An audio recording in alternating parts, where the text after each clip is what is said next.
soon had to finish the other tool unboxing video. The rest of my tools arrived. These have come from a place called Tonetech in Stockport near Manchester.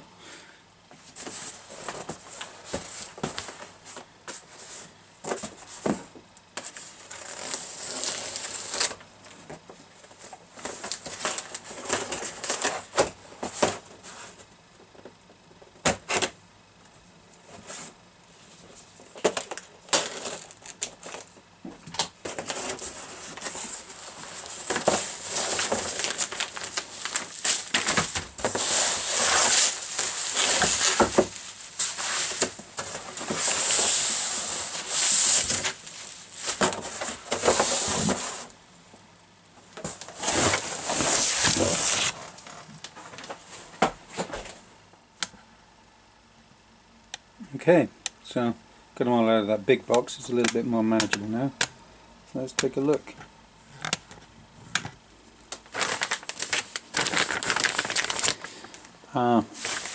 Well, pretty important tool is this one, which is the refretting hammer.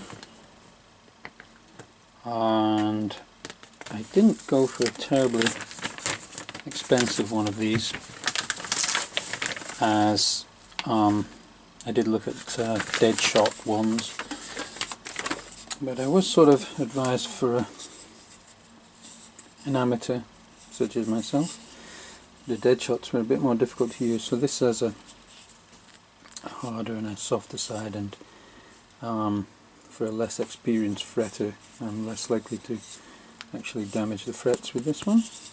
It's a nice tool for the fret hammer.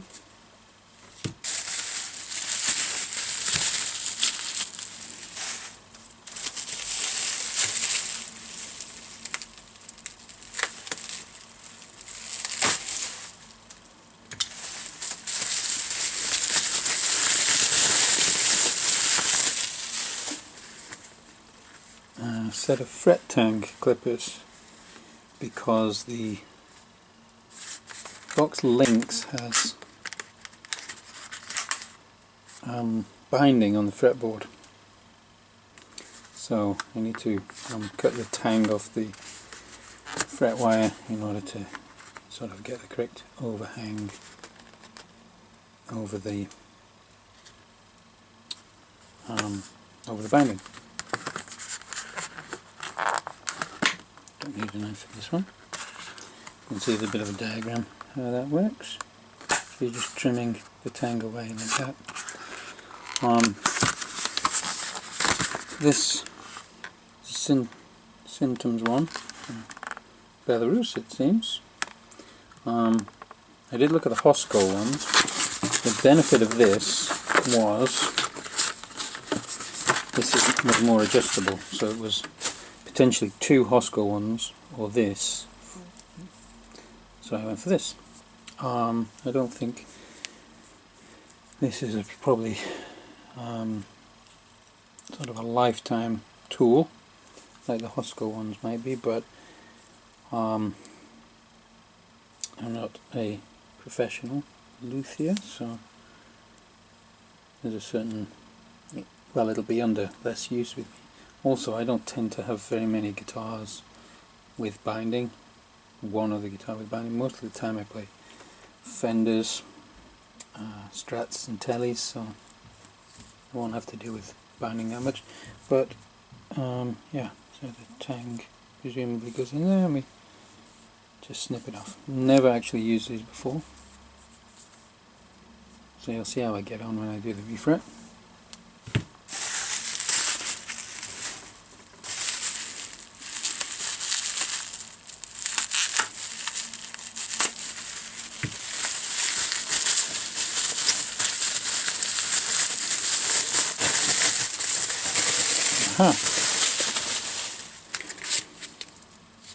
Well, these are fun. This is a file for going into the frets and into the fret slots and cleaning them out. This one's specifically for binding, so you can get into the fret and then, and say the binding's here, you can, whatever mess is in there, you can sort of file it out of the way or saw it out of the way and then sort of pick it out with this edge. And there's two slightly different edges there. That's a kind of cool tool. I was recommended that that's pretty essential if I'm doing something with binding. And this, actually not really specifically for this job, but just I've fancied one of these for a long time. It's a Kiridashi blade, which is just a kind of a craft blade really, but they're very popular in Japan, and they have this sort of single-sided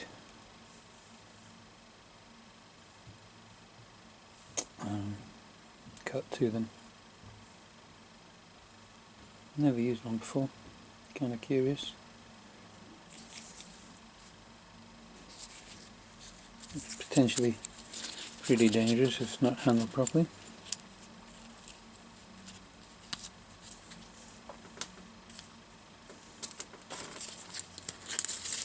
Put that away safely for now. What else have we got?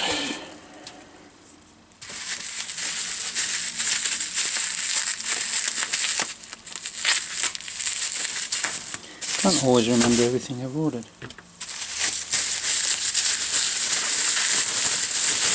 Well, that's a simple tool. It's just the block for, has a 12-inch radius side, the Lynx has a 12-inch radius on the fingerboard. This is a double-sided one with a 10-inch on the other side. Basically you put sandpaper on, and so on the Lynx I put sandpaper on there so I can, when the frets are off, I can sand the fingerboard a little bit, but also I'll be sanding it to the correct radius.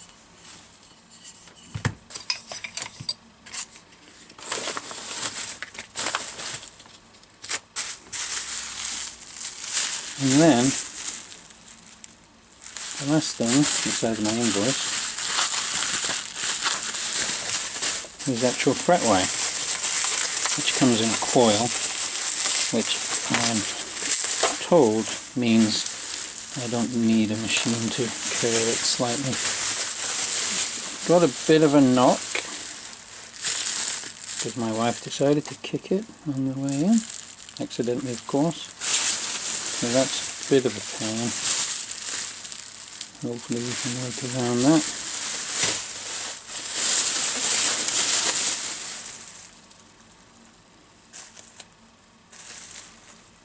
Dough. Don't leave boxes around, I guess. Cool. So pretty much I've got everything I need along with my other tools to do a refret.